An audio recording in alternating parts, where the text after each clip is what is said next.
চট্টগ্রামের পটিয়া উপজেলার হুলাইন গ্রামে ইয়াকুব ভান্ডার দরবার শরীফে পালিত হয়েছে সাজ্জাদানশীল শাহজাদা শাহ সুফি ফরিদ আহমদ আল কাদেরী আল হাসানি আল মাইজভান্ডারী এর ৮২তম খোশরোজ মোবারক। এই উপলক্ষে ভালোবাসার তোহফা হিসেবে ১৫০০ এতিম ও মিসকিনদের মাঝে রান্না করা খাবার বিতরণ করা হয়েছে। মঙ্গলবার ৭ এপ্রিল শাহজাদি নার্গিস আক্তার ফাউন্ডেশনের উদ্যোগে সকাল ১২টা থেকে নিজস্ব যানবাহনের মাধ্যমে পটিয়া, বোয়ালখালী ও চন্দনাইশ সহ বিভিন্ন মাদ্রাসা, এতিমখানা ও হেফজখানায় এসব খাবার পৌঁছে দেওয়া হয়। আমরা যারা ওনার রুহানি সন্তান এবং সন্তান হিসেবে আমরা যারা আছি, আমাদের জন্য আজকে এটা ঈদের দিন।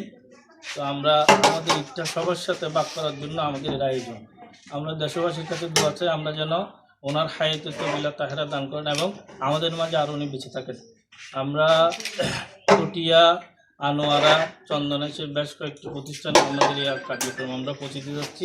খোশরোজ শরীফ উপলক্ষে দরবারের ভক্তবৃন্দ সাজ্জাদানশীল শাহজাদা শাহ সুফি ফরিদ আহমদ আল কাদেরী আল হাসানি আল মাইজভান্ডারীকে ফুল দিয়ে শুভেচ্ছা ও ভালোবাসায় সিক্ত করেন।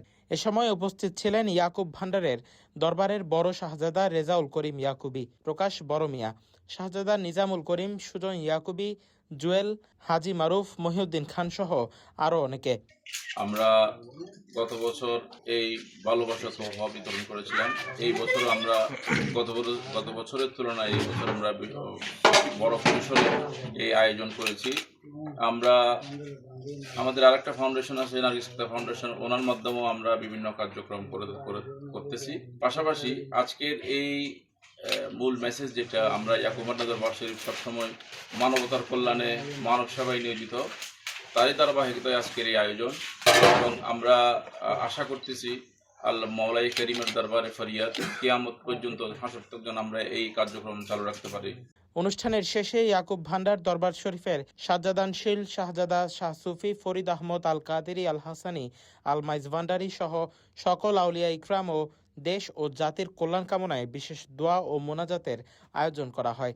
ওনার উসিলায় আমাদের সকলের জিন্দেগির সমস্ত গুনাহ মাফ করে দাও মাওলা, আমাদের রিজিকে অফুরন্ত বরকত দান করো মাওলা। মাওলাই করিম আমাদেরকে তোমার।